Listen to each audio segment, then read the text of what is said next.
Jackie, and welcome to my very first process video. I finally got my hands on a camera, so here we go. This is my first journal with me video, and I'm documenting an escape room that I just did. It was really fun. It's called The Secret of Station House 4, and I just start by kind of figuring out where my photos are going to go and any ephemera that I have. And then I wanted to add some color, and I thought distress ink's an easy way, so I pulled out some yellow distress ink, but I found it wasn't going on the page fast enough with the dauber thing, so I went and I grabbed a baby wipe, and it went a whole lot faster. So I'm just doing the centers of the pages in yellow because yellow is easy to write on. I wanted to do blue like the flyer, but it had yellow accents, so I thought that was a good color to use. And then what I'll end up doing is putting blue around the border. So this one I think is Squeezed Lemonade is the name of the color. Yeah, at that point I just start dabbing it right on the page because I'm getting impatient. And it's not an even wash, and I don't find that matters. By the time you put writing over it, I think it looks just fine and maybe a little artsy, so I don't mind that it's not even. So then I switch to the dauber because it's a lot easier to use the blue distress ink. This one is Chipped Sapphire, and I just start putting it around the edges. And of course you can get a smoother blend if you kind of start off the page and work your way on the page, but it's my journal and I don't put that much care into it being perfect. I'm just trying to get an overall feeling, and I find the pages when I'm done, they've got enough stuff on them that it doesn't really, if I was doing an art piece I'd work on making the edges blend, or if I was making a card or something, but I don't bother for a journal page. Yeah, so that looks pretty good, I think. And then I decided I want to add some stenciling, and I just use the same ink again because when you put it on a second time it just goes a little darker. That's the nice thing about distress inks, that you can kind of layer them up a little bit. And this is one of the new stencils I got at, where did I get this one? I don't remember now. Scrapfest, I think. And I didn't have a chance to use it yet, but I liked the, I like the kind of old world feel of the writing. And it was a Murdoch Mysteries themed room, so it had that sort of 1920s sort of feel to it. If you've ever seen the show, it's a Canadian crime drama, so I'm guessing most of my viewers haven't seen it. So then I start rethinking about where I'm going to position things back on the page, and I start pulling out some stuff. I found this in my mind's eye Admit One ticket embellishment, and I thought it had the right sort of vintage look to it. And I wanted a key, but I didn't have a key embellishment, so I thought, oh, I can just make one. So I took some black cardstock, and I just started out by drawing the key on it with a pencil, and then I'm just planning to do it with white gel pen so that it goes along with the ticket. There had been a ticket in, or there had been a key in that set originally, but I think I've used it on another page, and I think it was also for an escape room. So yeah, you can watch me scribbling away.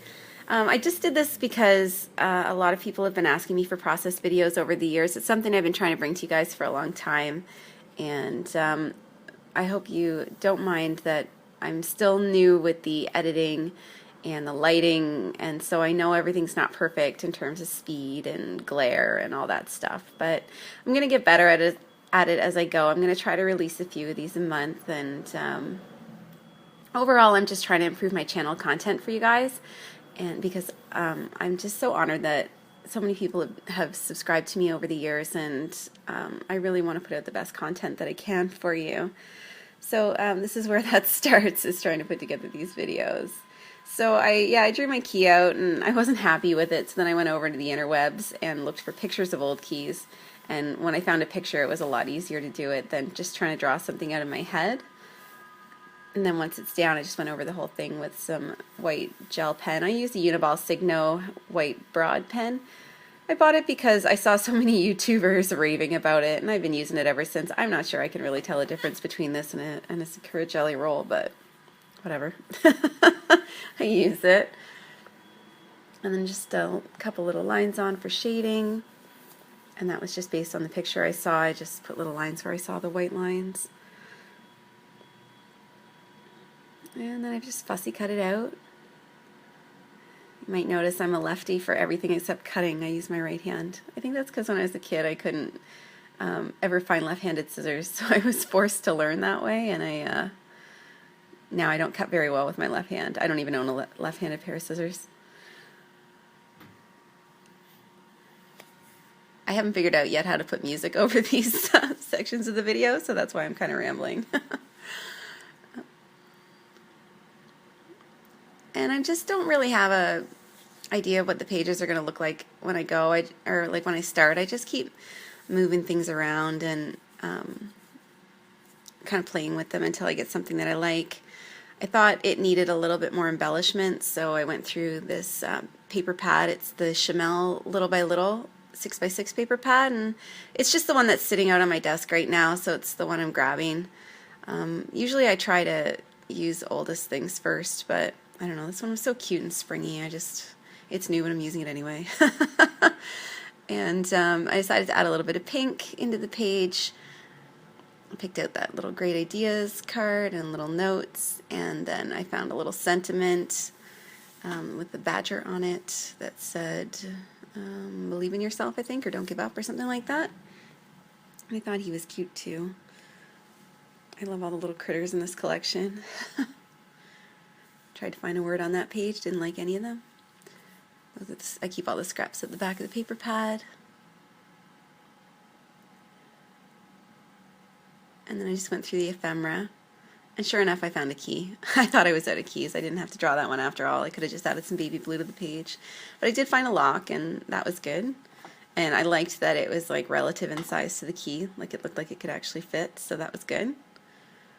More fussy cutting. I really like fussy cutting. I've been known to do like huge batches of fussy cutting while I watch TV or whatever. And then I just start taping things down. I use basically tape runner for all my adhesive, unless if something needs glue I use it, but I almost always use tape runner. I buy my tape runners for $1.50 at Dollarama. I think Craftsmart is the brand on them. And they're not the absolute best tape I've used, but they're the best value for how quickly I go through a roll of tape. They're as sticky as most of the ones I've tried, and they hold as well as I need them to. So I've got some Heidi Swapp washi tape, and I just thought I'd add in a little bit of that for some detail. And then I'm just positioning all my embellishments. Pretty straightforward. I feel like I have, for most pages, this is kind of my standard process. It's just like root through my stuff, find little bits, use paint or ink or whatever to do a background, and then kind of put it together. But I know sometimes seeing the process helps too. So then I just do some journaling, and I use a contrasting color because all the journaling on my page is going to be black, so I just use blue to journal in the cards. I used to record all the details of these puzzles when I did them back when, like, I've probably done 10 or 11 or 12 escape rooms at this point. I used to write them all out in detail, but these days I just write about my overall impressions, because what I found was that I don't go back and read those descriptions, so I think there's not too much point in writing them down anymore. I think in future videos I'll cut out a lot of the writing. I just wanted for the first one to show you guys the entire process from start to finish, so that's why I left it in this time.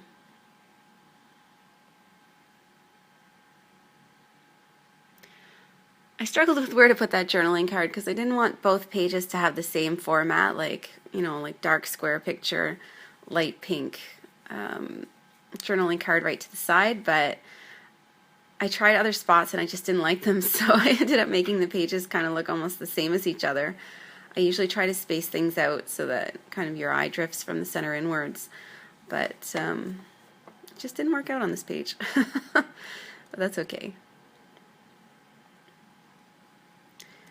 And then I decided to try to write on it with again with my white gel pen, and it came through really subtly. It's hard to see.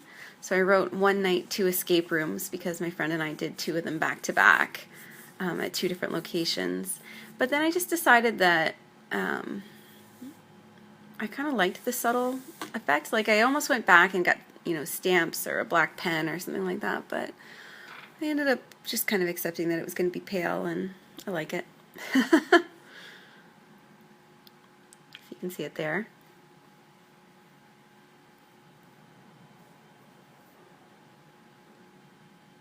I find with the gel pens I have to go over it several times to get a nice opaque look. When I see other people's videos they don't seem to. For some reason I have to. So this is an old date stamp from a Smash book from like 2011. And what's funny is that it has dates up to a later date than some of the ones I've purchased more recently. Like this one I think is good till 2020.